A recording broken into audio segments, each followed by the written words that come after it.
नमस्कार दोस्तों, मैं डॉक्टर संदीप कुमार, गुदा रोग विशेषज्ञ एवं सर्जन शारसूत। गुदा रोग से संबंधित आज एक और टॉपिक पर हम डिस्कशन करेंगे। डिस्कशन बहुत अहम है क्योंकि बहुत से लोग इस बीमारी से बहुत ज़्यादा ठगे जा चुके हैं ठगों के पास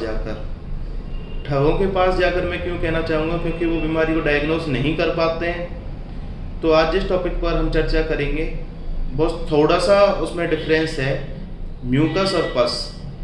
जी हाँ, गुदा रोग से संबंधित जैसे ही मैं बता चुका हूँ पहले भी, पस हमें किस बीमारी के अंदर आता है, फिस्टुला के अंदर हमें पस आता है, लेकिन गुदा मार्ग के रास्ते से म्यूकस भी आता है।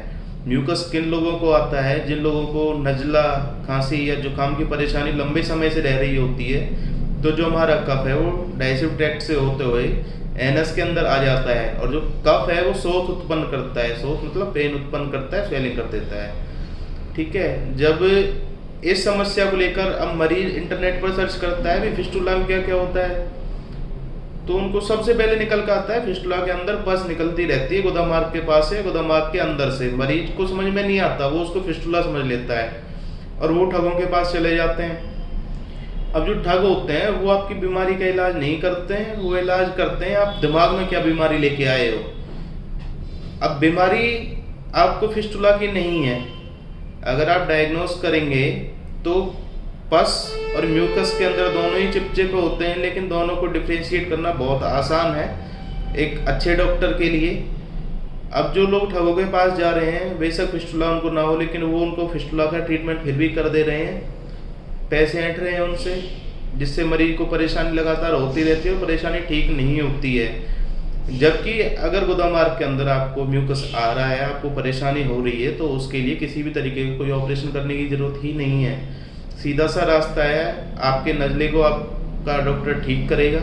जैसे ही आपका नज़ला ठीक होगा, जैसे ही आपका साइनसाइटिस ठीक होगा, आपके गुदा मार्ग के रास्ते में म्यूकस आना बंद हो जाएगा। म्यूकस आना जैसे ही बंद होगा, आपको परेशानियाँ अपने आप रिजॉल्व हो जाएंगी।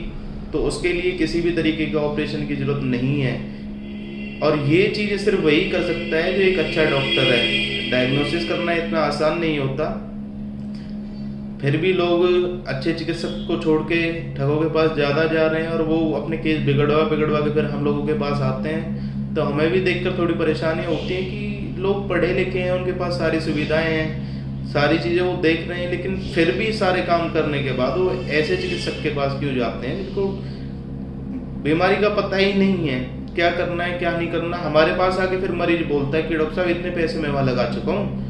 हम बोलते हैं तो नहीं, इतने पैसे तो मैं नहीं दे पाऊंगा। अरे भाई, आप ये देखो ना, आप किसके पास गए हो, किसे कितने पैसे दे के आ चुके हो, क्या वो नेसेसरी थे?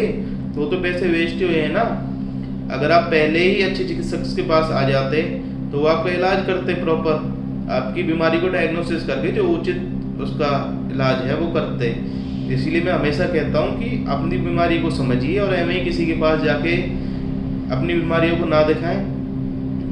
ऐसे लोगों को दिखाएं जिनका आपको पता हो, या जिनके बारे में आप अच्छे से सर्च कर चुके हो, या जिनकी हिस्ट्री आपको पता है, या जिनका आपको ये पता है कि ये डॉक्टर अच्छा है। उन डॉक्टर्स को आप दिखाएं ताकि आपकी जो बीमारियां हैं उनको गंभीर होने से बचाया जा सके और आपकी बीमारियों का टाइम पर उचित तरीके से इलाज करवाया जा सके। इसीलिए क्या बीमारी है, क्यों हो रही है, क्या उसमें ऑपरेशन की ज़रूरत है या नहीं, इन सभी चीज़ों के लिए आपको एक अच्छा चिकित्सक चुनना है और अपनी बीमारी का इलाज कराना है। तो गुदा मार्ग से संबंधित सारी बीमारियों के बारे में जानने के लिए हमसे जुड़े रहें। मैं डॉक्टर संदीप कुमार, गुदा रोग विशेषज्ञ एवं सर्जन शारसूत, उदय क्लिनिक एंड शारसूत सेंटर, पलवल, हरियाणा। धन्यवाद।